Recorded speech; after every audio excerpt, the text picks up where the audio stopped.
And welcome back. Here's part 5 of your, or part B of your Stoic Check 5.03, Module 5, Lesson 3. You're going to balance the chemical equation. You're going to figure out who the limiting reactant is. You're going to use theoretical yield. Remember, theory is what the math tells you, so you got to use Stoic to get your theoretical yield. And then you're going to get your actual yield, which is what we would see in a lab, actually happens in real life. So remember to, when you pause, to do your best to get as far as you can, and then fix your work once you hit play again, and then write one thing about what you learned or what you're still stuck on. And so welcome back. Balancing equation-wise, I'm going to go ahead and use a chart for this one because it looks like it's going to be pretty thick. I have boron as an element. I see I have NO2 on both sides. One I have one set up and one I have 3 sets up. So I'm going to keep that together. That's going to help my balancing. Hydrogen and sulfur. I have 1 boron on the left, 2 borons on the right, 3 nitrites on the left, 1 nitrite on the right, 2 hydrogens on the left, 1 hydrogen on the right, 1 sulfur on the left, 3 sulfurs on the right. Boron needs balance. I go to the side that has less. I need 2. 1 times 2 is 2. My borons are balanced. But when I did that, it now gives me 2 times 3 nitrites. Because nitrite, there are 3 sets of them, and I take my 3 sets 2 times. 3 times 2, I now have 6. So on the right, I need to change him to a 6. 6 times 1 is 6. Never change the subscripts. But who did that mess up? That messed up my hydrogens. I now have 6 hydrogens on the right. Go to the side that has less. That's 2 times 3 is 6. Now my hydrogens are balanced. But it did also mess up my sulfurs. I have 3 sulfurs on the left, and woohoo, that actually fixed my whole thing, so I do not have to go through the whole process again. Conservation of mass was met. I didn't magically create or destroy any atoms or any elements. So it's not just that there's 6, 12, 13, 14, 15, 16, 17 atoms on the left, and 12, 13, 14, 15, 16, 17 atoms on the right. I need to specifically have only 2 of boron and 2 of boron. There's no nuclear reactions happening here. Balanced, done. Who is the limiting reactant if I have 2.000 liters of H2S gas at STP? Oh, yay. What does that tell me? That means I can use the molar volume. 22.4 liters equals 1 mole. And I have 20.0 grams of boron nitrite. Okay, so now I have 2 reactants. Whenever you have 2, they're competing. And so we need to see who produces the least amount of nitrous acid. Okay, so I'm going to change everything into grams. So basically stoichiometry, I'm going to use dimensional analysis to get from grams to grams, and the second stoic to get from liters to grams. All right, so let's do the first one first. 20.0 grams of BNO2 over 1. I'm going from grams. I look at mole island. I always have to go through moles. Unknown over known. So on my mole map, it says to go from grams to moles, use molar mass. Okay, grams is the known, it goes on the bottom. Moles is the unknown.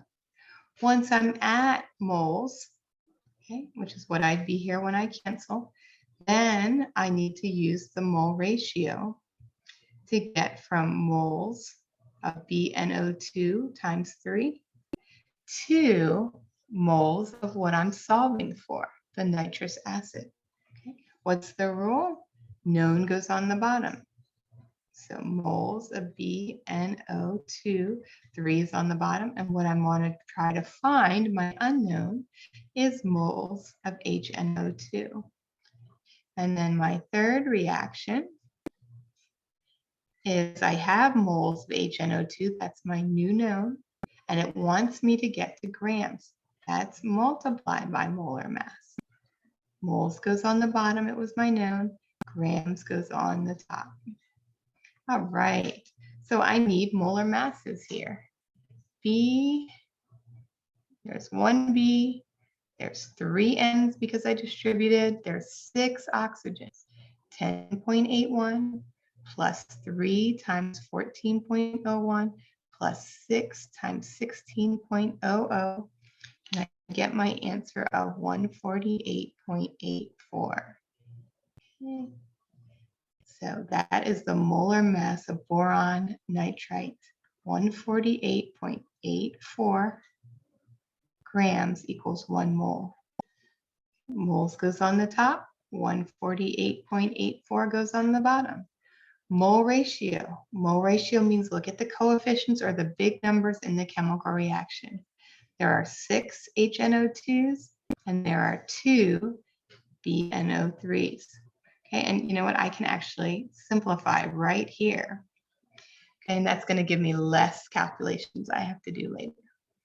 And at the end, multiplied by the molar mass of HNO2. Okay, HN, and then this time there's only 2 O's. 1.01 for the hydrogen, 14.01 for the nitrogen, 2 times 16.00,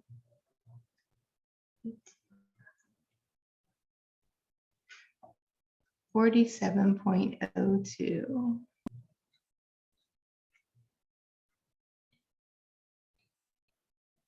Okay, so that means for this guy, there's 47.02 grams in 1 mole.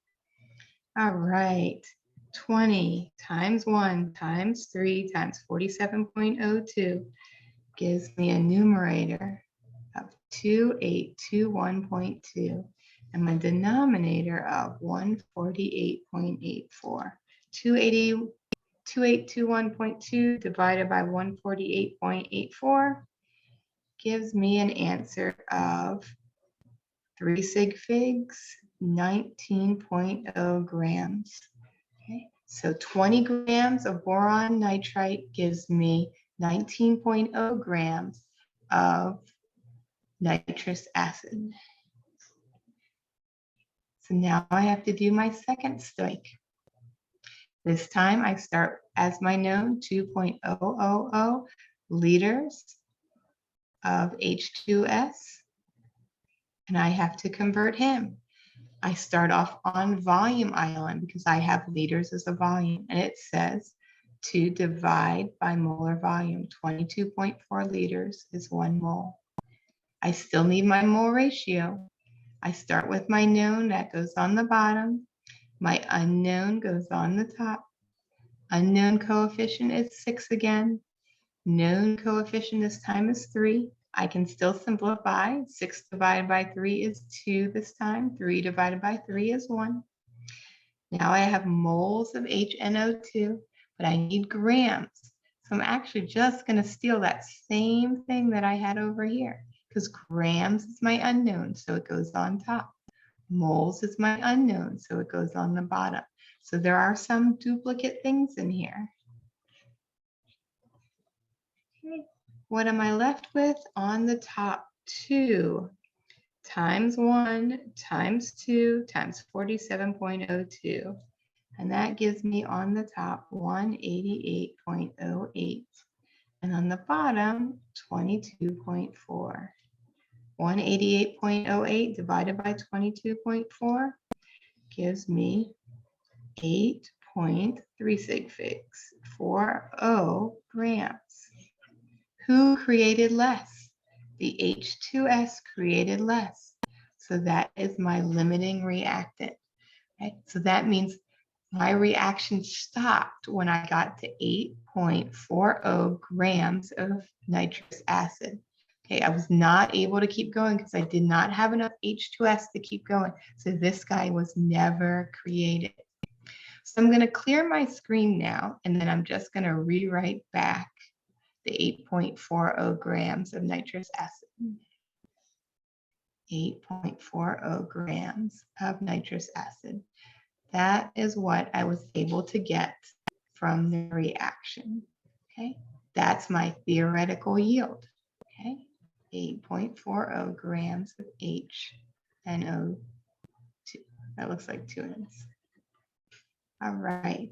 If the percent yield is 55%, 55.0%, okay, is the percent yield. What is that formula? Percent yield is equal to actual yield over theoretical yield. Okay, what is my theoretical yield? 8.40 grams. So I need to find my actual yield. So this is on the bottom, so I'm just going to multiply both sides by 8.40. 8.40 times 0.55. Why did I do that? Because that's percent. I made it into a decimal for doing my math. 4.62 grams is my actual yield. Okay, and 3 sig figs, 3 sig figs. There we go.